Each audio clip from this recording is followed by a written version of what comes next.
morning, everyone. I'm Christopher Edo R. Uitico. I'm just kidding. Hi, everyone.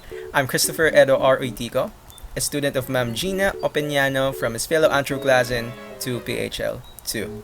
So for today, we'll talk about Maurice Merleau-Ponty and his phenomenology of perception. But first of all, let's get to know this philosopher. Maurice Merleau-Ponty was a French philosopher, a public intellectual, and was the leading academic proponent of existentialism and phenomenology in France. He is best known for his original and influential work on embodiment, perception, and ontology.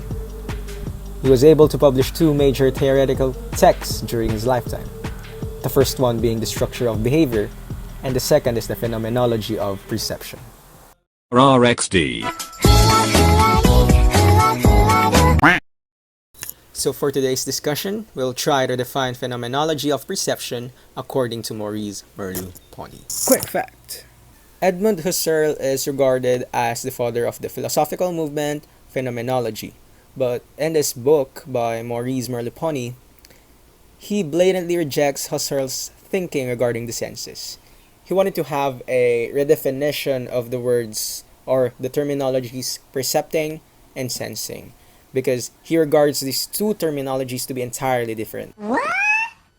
Perception is not an instance of thought turned towards objects, but a matter of hearing, seeing, or touching. Percepting is just a matter of hearing, seeing, or touching. Ramdaman mo lang, pero walang involvement na pag-iisip. Pag-iisip. Pag-iisip. Pag-iisip. Hope you get it. So, ang ginamit na analogy ni Merleau-Ponty para i-demonstrate yung phenomenological approach ni Edmund Husserl is the color red.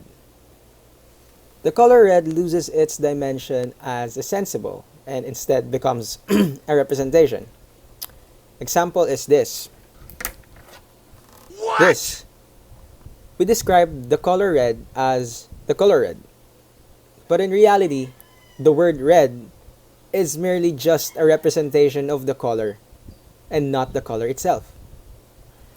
So what Merleau-Ponty is trying to say is that our knowledge becomes a system of substitution by using words to represent the object without justification on why it is named as such. So bakit nga ba ang color red ay tinawag na color red?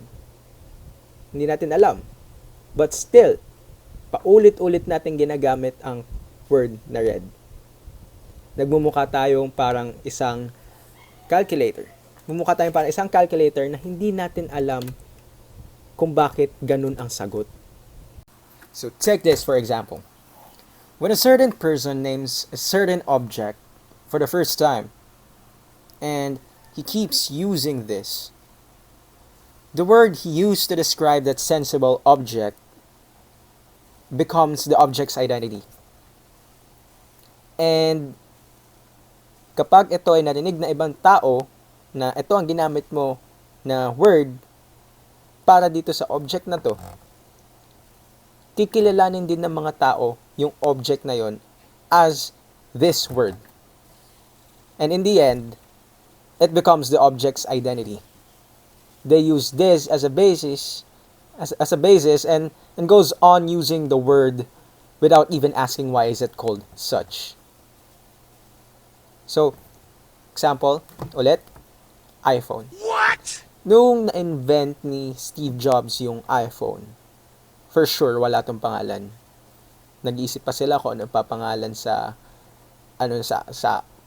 invention na to. So, the moment na pinangalanan nila Steve Jobs yung iPhone na iPhone and nirelease nila sa public, ito na yung nagiging identity ng object. So, dahil narinig ng public na ito ay tinatawag na iPhone, then they acknowledge the object as an iPhone without even asking why is it called such. Diba? So, what Merleau-Ponty is trying to point out is that words end up getting substituted for sensations. once they hear this word, people immediately picture a certain idea of the object in their head without having to experience the sensation every time they hear it. So, for example, sasabihin ko iPhone. Ang unang lumalabas or una nyo na-imagine or nagpipicture sa utak nyo is a device with an Apple logo behind it, a camera, and of course the iconic home button. Oh God, may araw na.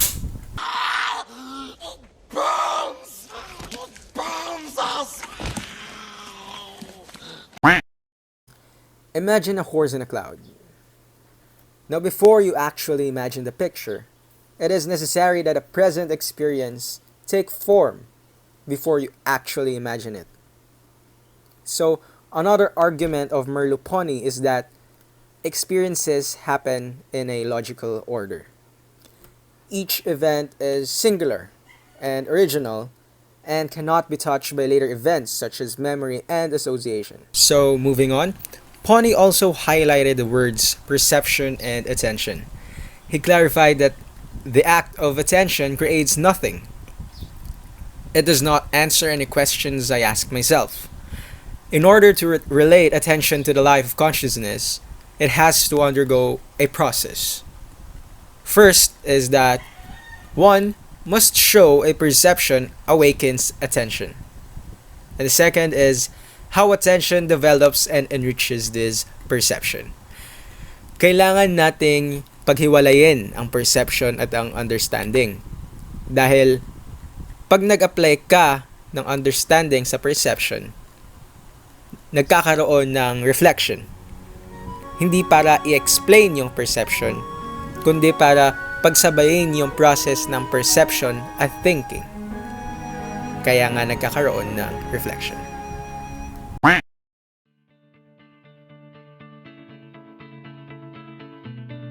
The books of Maurice Merleau-Ponty is a very challenging reading. A person needs to have a certain level of intellectuality in order to comprehend what he is trying to convey. I won't deny the fact that I myself had a hard time understanding his concepts. It's like an iceberg wherein I have only seen and read the superficial side, kung alin lang yung nasa ibabaw. And I believe na napakadami pang kailangang intindihin at maaring mahugot dito sa reading na to.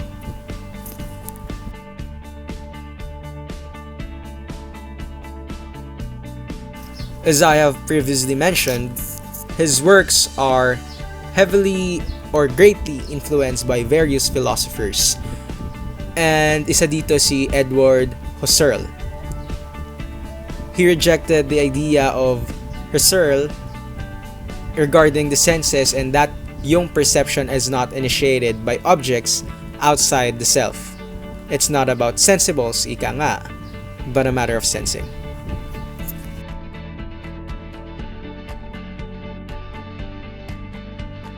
Well, phenomenology itself, as a disciplinary field in philosophy, has helped us understand phenomena of being human, our essence of consciousness. Our consciousness is unique such that we are able to experience it and we live through it. While other things can be observable, it does not mean that we can experience them in a sense that we can be them or live through them. Take this for example. A boat can be spotted from a house with a number of windows. What is seen from one window will never be the same as another window of the same house. They would each have a single and unique perspective.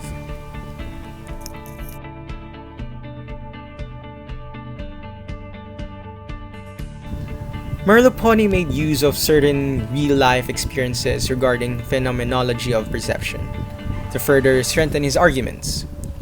One of which is the phantom limb or the anosognosia.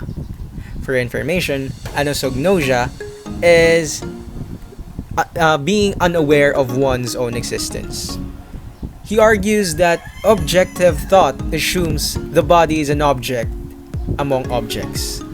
And physiology converts human behavior into stimulus-response patterns.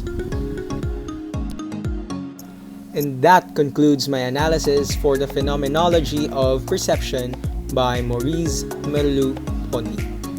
To anyone who's watching this, I hope you at least picked up a thing or two with this video. Thank you, stay safe, and God bless.